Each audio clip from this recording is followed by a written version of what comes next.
Hello friends, कैसे हैं आप सब। राधे राधे। आज मैं आपको बताऊंगी जब प्रभु को भक्त की जान बचाने के लिए अपने बाल करने पड़े सफ़ेद। धार्मिक कहानी है। मानो तो भगवान है, मानो तो पत्थर हो। हिंदी के इस मुहावरे का ठीक मतलब इस कहानी से सिद्ध होता है जो मैं आपको बताने जा रही हूँ।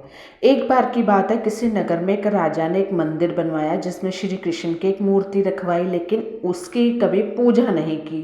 पूजा करने के लिए मंदिर में एक पुजारी को रखा गया। पुजारी रोज कान्हा जी को नहलाता, उनके बड़े भाव से ही उनको बड़े भाव से सहलाता। मतलब सारा दिन जैसे उन्हीं की भक्ति के गीत गाता रहता, उन्हीं की ही याद में भोजन, पहले वो भोजन उनको करवाता फिर करता, बड़े भाव से यानी कि उनकी पूजा अर्चना करता। राजा भी रोज कान्हा जी के लिए एक फूलों की माला भेज देता था बस। और जब वह दर्शन करने आता था, पुजारी उस माला को उतार कर राजा को पहना देता। ऐसा करते करते पुजारी की भी उम्र बीत चुकी थी। वह सोचता था, राजा ने कान्हा जी का मंदिर तो बनवाया लेकिन सच्चे मन से भक्ति नहीं करता। एक दिन किसी वजह से राजा नहीं आ सका तो उसने एक सेवक के हाथ मंदिर में माला पहुंचा दी और कहलवाया कि आज वह मंदिर नहीं आएगा, इसलिए पुजारी उसका इंतज़ार ना करे। इतना कहकर सेवक चला गया। तो पुजारी ने रोज की तरह कान्हा जी को माला पहना दी। परंतु जब शाम हुई तो पुजारी ये सोचने लगे, माला उतारकर किसे पहनाई जाए। तो उसने सोचा, क्यों ना यह माला आज मैं ही पहन लूं। वैसे भी मेरी उम्र हो चली है, जीवन का क्या पता कब खत्म हो जाए। तो इतना सोचकर पुजारी जी ने माला उतार कर अपने गले में डाल ली, लेकिन इतने में ही सेवक आ गया और उसने बताया कि राजा की सवारी मंदिर में पहुंचने वाली है। अचानक से जब चीज़ें होने लगती हैं तो पुजारी अचंभे में पड़ गया। हाय कि घबराहट होने लगी कि अब मैं क्या करूँगा। मैंने तो माला अपने गले में पहन ली। इस डर के मारे उसके हाथ पैर भी कांपने रहे कि राजा तो मुझे मृत्युदंड दे देगा, मुझे सज़ा सुनाएगा। यह सुनकर पुजारी की सिट्टी बिट्टी गुल तो हो ही गई थी। वह सोचने लगा, अब मैं करूं तो करूं क्या भाई, अगर राजा ने देख लिया तो मुझे मरवा देगा। डर के मारे पुजारी ने माला उतार कर वापस कान्हा जी को पहना दी। जैसे ही राजा अंदर आए तो रोज की तरह पुजारी ने माला कान्हा जी के गले से उतार कर राजा को पहना दी। लेकिन माला पर लगा सफ़ेद बाल राजा ने देख लिया। तभी वह समझ गए कि पुजारी ने यह माला पहले खुद पहनी थी, फिर उसे वापस कान्हा जी को पहना दी। और जब मैं आ गया तो मुझे पहना दी ताकि किसी को शक ना हो कि पुजारी ने माला पहनी थी। राजा सारा कुछ समझ गया, लेकिन अब वही है कि पुजारी के मन के भाव, मन की बातें, मन के भाव कोई नहीं समझ सकता। पुजारी ने तो इसलिए सोचा था ना कि चल मैं पहन लेता हूँ, उसमें क्या है, राजा भी तो पहनता है। राजा इस बात पर क्रोधित हो उठा और उन्होंने गुस्से में पुजारी से पूछा, माला पर सफ़ेद बाल कहाँ से आया, सफ़ेद बाल। तो राजा की बात सुनकर पुजारी डर गया और बोल पड़ा, ये तो कान्हा जी का बाल है।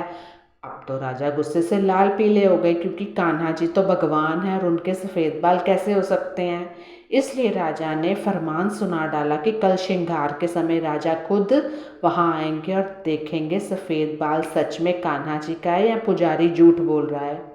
अगर पुजारी ने झूठ बोला होगा तो उसे फांसी दे दी जाएगी, जैसा कि पुजारी सोच रहा था। बस फिर क्या था, पुजारी दिन रात रो रहा, सारी रात रोता रहा, कान्हा जी के आगे प्रार्थना करता रहा, हे प्रभु मेरे से गलती हो गई।